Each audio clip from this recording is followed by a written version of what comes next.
Hello, everyone. My name is Shani Jones, and this is KNKY, which stands for Know the New Kinky You. Now, this platform is all about creating a space where we as adults can come together and have grown folk conversation about sex and sexuality.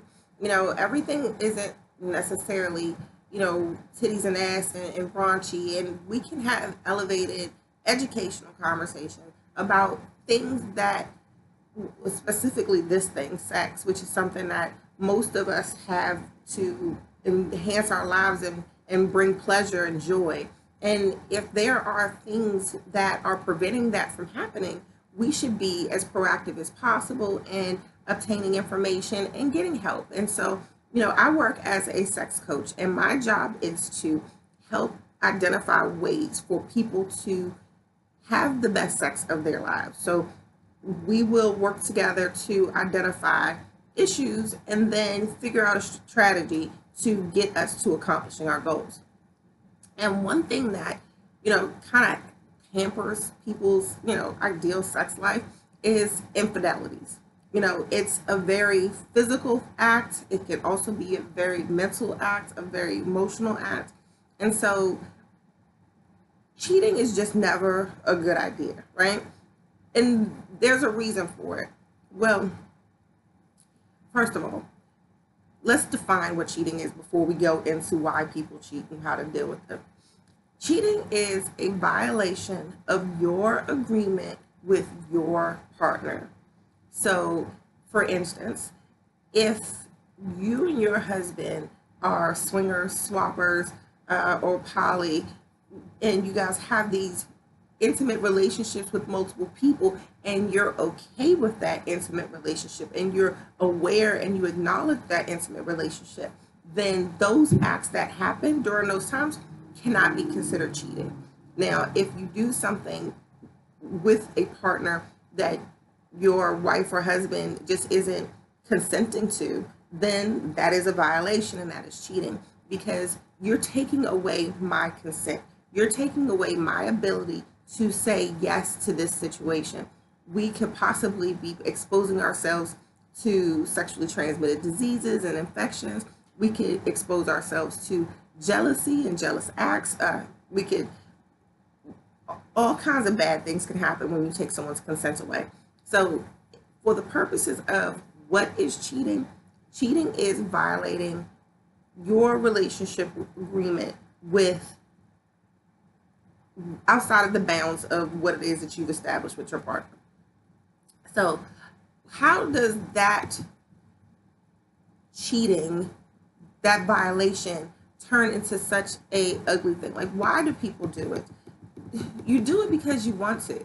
You perhaps are having some type of problem in your relationship and you haven't managed to figure out how to talk to your partner. It's very likely that you're cheating out of revenge. Your partner cheated on you, so you're going to cheat on them. That's two wrongs don't make a right in this situation, right? People should be able to communicate. Some people cheat because they just like a variety of different women or a variety of different men, and they choose to explore that variety without giving their partner the option of saying, hey, I'm cool with this or not. So there are different ways to handle it. First of all, the key is communication. Talk to your partner and tell them what it is that you either want or desire that you aren't getting, that you wish you were getting more of, whatever it is. Be open to having the conversation. That's where it starts.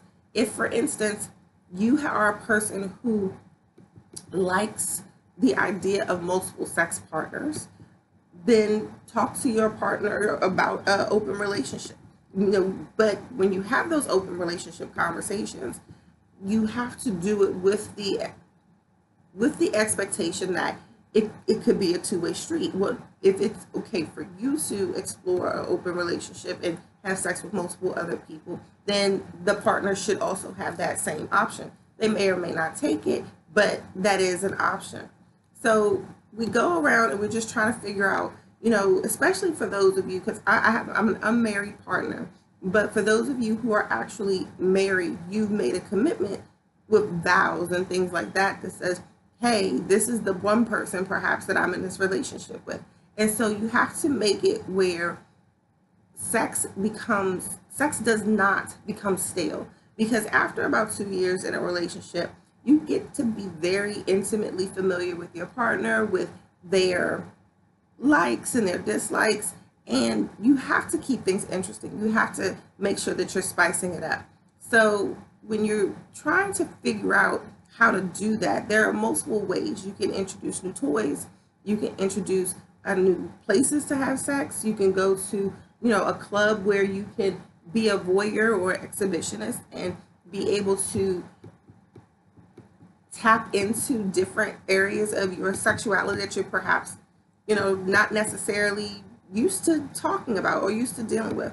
So there are lots of different ways that you can make sure that you are positioning yourself as best as possible not to cheat, right? So let's say you found yourself in a position where you have cheated or you have been cheated on. There are multiple things that you can do. First of all, make sure you get tested, because you want to make sure that you are not in a position to receive some type of STD or STI where you cannot recover from it. So you have to know your sexual health.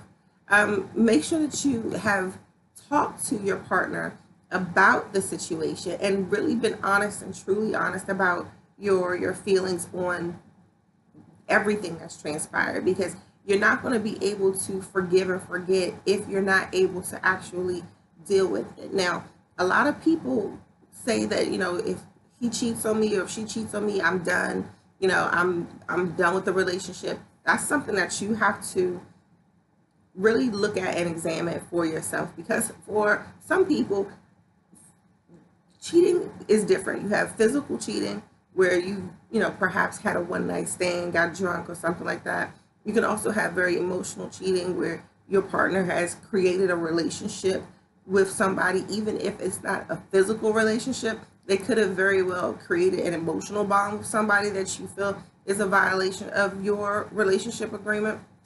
You have to figure out what's right for you, and don't feel any pressure for somebody to tell you what you should do, or you should leave him or you should leave her, or don't be afraid to work it out, especially if you're married. People make mistakes. I honestly believe that monogamy is a choice. It's very hard to just decide, okay, you have spent most of your adult life dating multiple people, and then you found this connection with this one person, and it doesn't turn off your eyes, it doesn't turn off your attraction, it doesn't turn off this thing within you that desires other people for sex. We have to make a conscious choice to not actively participate and give into those feelings, but those feelings don't go away.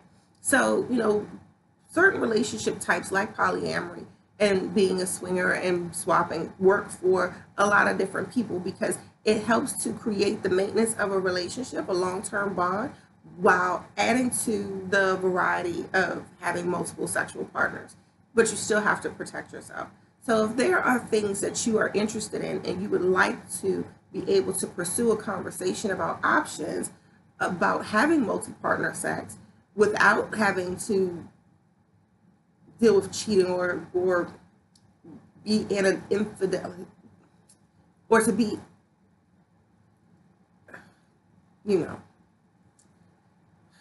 I might have to edit that part, but to have any type of infidelity, talk